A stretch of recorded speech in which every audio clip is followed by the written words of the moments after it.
ಜೈ ಶ್ರೀಮನ್ನಾರಾಯಣ. ನಾನು ಹೇಳುವ ವಿಶ್ಲೇಷಣೆ ರಾಮಾನುಜದಾಸ ಶ್ರೀಮಾನ್ ಗಟ್ಟು ವೇಣುಗೋಪಾಲ ಸ್ವಾಮಿಯವರ ರಚನೆಯಾಗಿದೆ.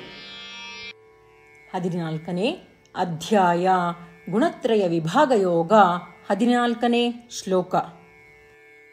ಯದಾ ಸತ್ವೇ ಪ್ರವೃದ್ಧೇತು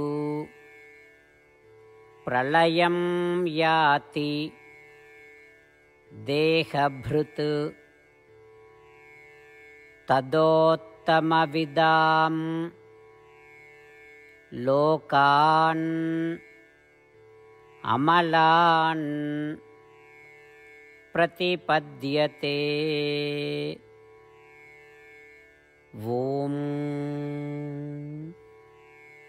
ಗೀತಾಚಾರ್ಯ ಶ್ರೀಕೃಷ್ಣ ಪರಮಾತ್ಮ ಅರ್ಜುನನೊಂದಿಗೆ ನಮ್ಮೆಲ್ಲರಿಗೂ ಗುಣತ್ರಯ ವಿಭಾಗ ಯೋಗವನ್ನು ಕಲಿಸುತ್ತಿದ್ದಾನೆ.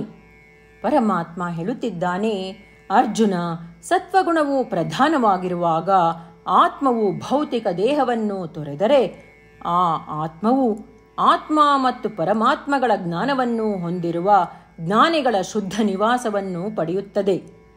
ಸತ್ವಗುಣವು ಪ್ರವರ್ಧಮಾನಕ್ಕೆ ಬಂದಾಗ ಇಹಲೋಕದಿಂದ ನಿರ್ಗಮಿಸುವವರು ಸಂಪೂರ್ಣ ಆತ್ಮಜ್ಞಾನ ಪಡೆದವರು ಮತ್ತು ಯಾರು ಸದಾಚಾರಗಳನ್ನು ಮಾಡುತ್ತಾರೆಯೋ, ಯಾರು ಆತ್ಮ ಸಾಕ್ಷಾತ್ಕಾರದ ಅನ್ವೇಷಣೆಯಲ್ಲಿ ಸಹಾಯ ಮಾಡುತ್ತಾರೆಯೋ ಅಂತಹ ಕುಟುಂಬದಲ್ಲಿ ಮರುಜನ್ಮ ಪಡೆಯುತ್ತಾರೆ.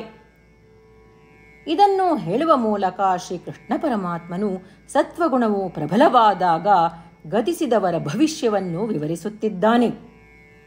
ಆದುದರಿಂದ ನಾವು ನಮ್ಮ ಕರ್ತವ್ಯಗಳನ್ನು ಪೂರೈಸುವಲ್ಲಿ ಸೋಮಾರಿತನವನ್ನು ತಪ್ಪಿಸಿ ಮಾಡಬಾರದ ಕಾರ್ಯಗಳಿಂದ ದೂರವಿದ್ದು ಮತ್ತು ಸಾತ್ವಿಕ ಆಹಾರವನ್ನು ಸೇವಿಸಿ ಸತ್ವಗುಣವನ್ನು ಬೆಳೆಸಲು ಮತ್ತು ಆತ್ಮದ ನಿಜವಾದ ಜ್ಞಾನವನ್ನು ಪಡೆಯಲು ಪ್ರಯತ್ನಿಸೋಣ. ಹೆಚ್ಚುವರಿಯಾಗಿ ರಜೋಗುಣ ಮತ್ತು ತಮೋಗುಣಗಳನ್ನು ನಿಗ್ರಹಿಸುವಾಗ ಸತ್ವಗುಣವನ್ನು ಅಭಿವೃದ್ಧಿಪಡಿಸಲು ಮತ್ತು ಈ 3 ಗುಣಗಳ ಬಂಧದ ಪ್ರಭಾವದಿಂದ ನಮ್ಮನ್ನು ಮುಕ್ತಗೊಳಿಸಲು ಶ್ರೀಕೃಷ್ಣ ಪರಮಾತ್ಮ ಅಥವಾ ಶ್ರೀಮನ್ನಾರಾಯಣನ ಸೇವೆಯಾಗಿ ಶ್ರೀಮನ್ನಾರಾಯಣನ ಕೈಯಲ್ಲಿ ಸಾಧನವಾಗಿ ನಾವು ನಮ್ಮ ಎಲ್ಲ ಕಾರ್ಯಗಳನ್ನು ನಿರ್ವಹಿಸೋಣ. ಶ್ರೀಕೃಷ್ಣ ಪರಮಾತ್ಮನ ಬೋಧನೆಗಳನ್ನು ಧ್ಯಾನಿಸುತ್ತಿರುವಾಗ ಶ್ರೀಮನ್ನಾರಾಯಣನನ್ನು ಪಡೆಯುವ ಗುರಿಯೊಂದಿಗೆ ನಮ್ಮ ದೇಹವನ್ನು ಬಳಸಲು ಪ್ರಾರಂಭಿಸೋಣ. ನಾವು ಸಂಪೂರ್ಣವಾಗಿ ಶ್ರೀಮನ್ನಾರಾಯಣನಿಗೆ ಶರಣಾಗೋಣ ಮತ್ತು ಶ್ರೀಕೃಷ್ಣ ಪರಮಾತ್ಮನ ಮಾತುಗಳನ್ನು ಶ್ಲೋಕದ ರೂಪದಲ್ಲಿ ಹಾಗೆಯೇ ಪುನರಾವರ್ತಿಸೋಣ. ಯದಾ ಸತ್ವೇ ಪ್ರವೃದ್ಧೇತು ಪ್ರಳಯಂ ಯಾತಿ ದೇಹಭೃತ್ ತದೋತ್ತಮವಿದಾಂ ಲೋಕಾನ್ ಅಮಲಾನ್ ಪ್ರತಿಪದ್ಯತೆ.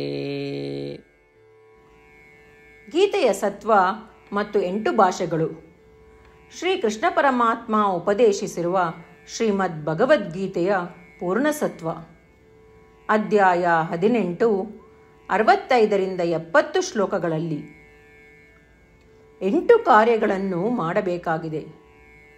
ಶ್ರೀಕೃಷ್ಣ ಹೇಳುತ್ತಾನೆ, ಈ 8 ಕಾರ್ಯಗಳನ್ನು ಯಾರು ಅನುಸರಿಸುತ್ತಾರೋ ಅವರನ್ನು ನಾನು ಪ್ರೀತಿಸುತ್ತೇನೆ. ನಾನು ಆ ಭಕ್ತರನ್ನು ಎಲ್ಲ ವಿಧದ ಮಾರ್ಗಗಳಲ್ಲೂ ಸಂರಕ್ಷಿಸುತ್ತೇನೆ. ಶ್ರೀಕೃಷ್ಣ ಪರಮಾತ್ಮ ಉಪದೇಶಿಸಿದ ಭಗವದ್ಗೀತೆಯನ್ನು ಪೂರ್ಣ ಕೇಳಿಸಿಕೊಂಡ ನಂತರ ಅರ್ಜುನ ಹೇಳುತ್ತಾನೆ, ಕರಿಷ್ಯೆ ವಚನಂ ತವ. ಇದರ ಅರ್ಥ, ಕೃಷ್ಣ, ನಾನು ನೀನು ಹೇಳುವ ರೀತಿಯೇ ಮಾಡುವೆ. ಇದೇ ಕಾರಣದಿಂದ ಶ್ರೀಕೃಷ್ಣ ಅರ್ಜುನನಿಗೆ ಎಲ್ಲ ವಿಧದ ಯಶಸ್ಸು ಮತ್ತು ವಿಜಯಗಳನ್ನು ಪ್ರದಾನ ಮಾಡಿದ. ನಾವು ಈ 8 ಕರ್ಮಗಳನ್ನು ಮಾಡುತ್ತೇವೆ ಎಂದು ಪರಮಾತ್ಮನಿಗೆ ನಮ್ಮ ಪ್ರತಿಜ್ಞೆಯನ್ನು ಮಾಡೋಣ. ಶ್ರೀಕೃಷ್ಣ ಪರಮಾತ್ಮನಿಗೆ ವಚನ ಕೊಡುವುದಕ್ಕಿಂತ ಯಾವ ಪೂಜೆ, ತಪಸ್ಸು ಅಥವಾ ಯಜ್ಞ ದೊಡ್ಡದಿಲ್ಲ. ನಾವು ಮಾಡಬೇಕಾಗಿರುವ ಈ 8 ಪ್ರತಿಜ್ಞೆಗಳನ್ನು ನಾನು ಹೇಳುವೆ. ನೀವೆಲ್ಲರೂ ದಯವಿಟ್ಟು ಮನಸ್ಸು ಮತ್ತು ಹೃದಯದಿಂದ ಯೋಚಿಸಿ. ಈ ರೀತಿ ಶ್ರೀಕೃಷ್ಣನಿಗೆ ವಚನ ಕೊಡುವುದರಿಂದ ನಾವೆಲ್ಲರೂ ಸಂತೋಷದಿಂದ ಪ್ರಕಾಶಿಸುತ್ತಿರುವ ಶ್ರೀಕೃಷ್ಣನ ಮುಖವನ್ನು ದೃಶ್ಯಕರಿಸೋಣ ಮತ್ತು ಆನಂದವನ್ನು ಅನುಭವಿಸೋಣ.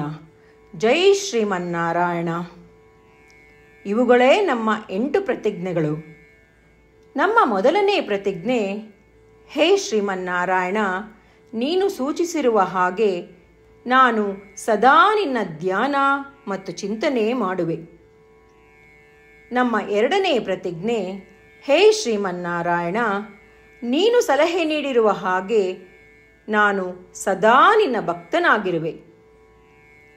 ನಮ್ಮ ಮೂರನೇ ಪ್ರತಿಜ್ಞೆ, ಹೇ ಶ್ರೀಮನ್ನಾರಾಯಣ, ನಾನು ನನ್ನ ಎಲ್ಲ ಕರ್ಮಗಳನ್ನು ನಿನ್ನ ಸೇವೆ ಮತ್ತು ನಿನ್ನ ಸಂತುಷ್ಟಿಗಾಗಿ ಮಾಡುವೆ. ನಮ್ಮ ನಾಲ್ಕನೇ ಪ್ರತಿಜ್ಞೆ, ಹೇ ಶ್ರೀಮನ್ನಾರಾಯಣ, ಅನುಸರಿಸಲು ನೀನು ಹೇಳಿರುವ ಹಾಗೆ ನಾನು ನಿನಗೆ ಸೇರಿದವನೆಂದು ಶ್ರೇಷ್ಠ ನಂಬಿಕೆ ಇದೆ ಮತ್ತು ನಾನು ಸದಾ 2 ಕೈಗಳನ್ನು ಜೋಡಿಸಿ ನಿನಗೆ ನಮಸ್ಕಾರ ಮಾಡುತ್ತೇನೆ ಮತ್ತು ನಿನ್ನನ್ನು ಪೂಜಿಸುತ್ತೇನೆ. ನಮ್ಮ 5ನೇ ಪ್ರತಿಜ್ಞೆ, ಹೇ ಶ್ರೀಮನ್ನಾರಾಯಣ, ನಿನ್ನ ವಚನಗಳನ್ನು ಸ್ಮರಿಸುತ್ತೇನೆ. ಮಾಮೇಕಂ ಶರಣಂ ವ್ರಜ, 18ನೇ ಅಧ್ಯಾಯ 66ನೇ ಶ್ಲೋಕ. ನೀನು ಹೇಳಿರುವೆ, ನಿನಗೊಬ್ಬನಿಗೇ ಶರಣಾಗಬೇಕು. ಶ್ರೀಮನ್ನಾರಾಯಣ, ನಿನಗೊಬ್ಬನಿಗೇ ಶರಣಾಗುವೆ. ನಮ್ಮ 6ನೇ ಪ್ರತಿಜ್ಞೆ, ಹೇ ಶ್ರೀಮನ್ನಾರಾಯಣ, ನಿನ್ನ ವಚನಗಳನ್ನು ಸ್ಮರಿಸುತ್ತೇನೆ. ಮಾ ಶುಚಃ, 18ನೇ ಅಧ್ಯಾಯ 66ನೇ ಶ್ಲೋಕ. ನೀನು ನಮಗೆ ಪುನರ್ ಆಶ್ವಾಸನೆ ನೀಡಿದ್ದೀಯ, ದುಃಖಿಸಬೇಡವೆಂದು.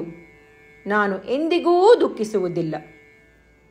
ನಮ್ಮ 7ನೇ ಪ್ರತಿಜ್ಞೆ, ಹೇ ಶ್ರೀಮನ್ನಾರಾಯಣ, ನೀನು ಶ್ರೀಮದ್ ಭಗವದ್ಗೀತೆಯನ್ನು ನಮಗಾಗಿ ಉಪದೇಶಿಸಿ ಅನುಗ್ರಹಿಸಿ ಮತ್ತು ಆಶೀರ್ವದಿಸಿದ್ದೀಯ.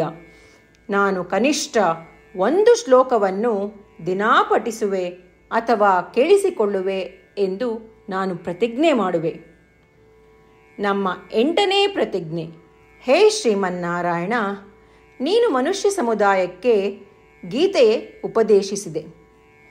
ನಾನು ನಿನ್ನ ಗೀತೆಯ ದೈವವಾಣಿಯನ್ನು ಗೀತೆಯ ಅರಿವಿಲ್ಲದಿರುವ ಭಕ್ತರಿಗೆ ಪ್ರಚಾರ ಮಾಡಲು ಪ್ರಯತ್ನಿಸುವೆ. ಹೇ ಶ್ರೀಮನ್ನಾರಾಯಣ, ನೀನು ಹೇಳುವ ಹಾಗೇ ಮಾಡುವೆ. ನಿನ್ನ ಇಚ್ಛೆಯಂತೆ ನಡೆವೆ. ನಾನು ನಿನಗಾಗಿಯೇ ಶ್ರಮಿಸುವೆ.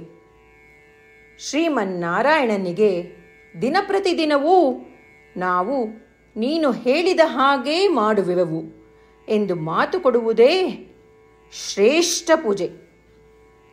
ನಾವು ನಮ್ಮ ಅಚಲವಾದ ನಂಬಿಕೆಯಿಂದ ಅವನಿಗೆ ನಮ್ಮ ಪ್ರತಿಜ್ಞೆ ಮಾಡೋಣ. ಶ್ರೀಮನ್ನಾರಾಯಣ, ಕರಿಷ್ಯೆ ವಚನಂ ತವ. ಶ್ರೀಮನ್ನಾರಾಯಣ, ನೀನು ನುಡಿದಿರುವ ಹಾಗೇ ನಡೆವೆ. ಸರ್ವಂ ಶ್ರೀಕೃಷ್ಣಾರ್ಪಣಮಸ್ತು. ಜೈ ಶ್ರೀಮನ್ನಾರಾಯಣ. ಯದಾ ಸತ್ವೇ ಪ್ರವೃದ್ಧೇ ತು ಪ್ರಳಯಂ ಯಾತಿ ದೇಹಭೃತ್ ತದೋತ್ತಮವಿದಾಂ ಲೋಕಾನ್ ಅಮಲಾನ್ ಪ್ರತಿಪದ್ಯತೆ. ಓಂ. ಯದಾ ಸತ್ವೇ ಪ್ರವೃದ್ಧೇ ತು ಪ್ರಳಯಂ ಯಾತಿ ದೇಹಭೃತ್ ತದೋತ್ತಮವಿದಾಂ ಲೋಕಾನ್ ಅಮಲಾನ್ ಪ್ರತಿಪದ್ಯತೆ. ಜೈ ಶ್ರೀಮನ್ನಾರಾಯಣ. ಎಲ್ಲ ಭಕ್ತಾದಿಗಳಿಗೆ ವಿಶೇಷ ವಿನಂತಿ. ನಮ್ಮ ಜೀವನದ ಎಲ್ಲ ವಿಷಯಗಳಲ್ಲಿ ನಮಗೆ ಶೀಘ್ರ ಮತ್ತು ಪರಿಣಾಮಕಾರಿ ಫಲಿತಾಂಶಗಳ ಅಪೇಕ್ಷೆ ಇರುತ್ತದೆ. ಇದನ್ನು ಸಾಧಿಸಲು ನಾವು ದಿನಪ್ರತಿದಿನವೂ 1 ನಿಮಿಷವನ್ನು ನಾರಾಯಣ ಅಸ್ತ್ರಂ ಓದುವುದರಲ್ಲಿ ಕಳೆಯೋಣ. ನಾರಾಯಣ ಅಸ್ತ್ರಂ ದೊರೆಯಲು ನಾರಾಯಣ ಅಸ್ತ್ರಂ ವೆಬ್ಸೈಟ್ಗೆ ಹೋಗಿ www.narayanaastram.org ನಿಮ್ಮ ಹೆಸರು ಮತ್ತು ಇಮೇಲ್ಗಳನ್ನು ಪಂಜೀಕರಿಸಿ. ನೀವು ಪಂಜೀಕರಿಸಿರುವ ಇಮೇಲ್ ವಿಳಾಸಕ್ಕೆ ನಾರಾಯಣ ಅಸ್ತ್ರಂ PDF ರೂಪದಲ್ಲಿ ದೊರೆಯುತ್ತದೆ.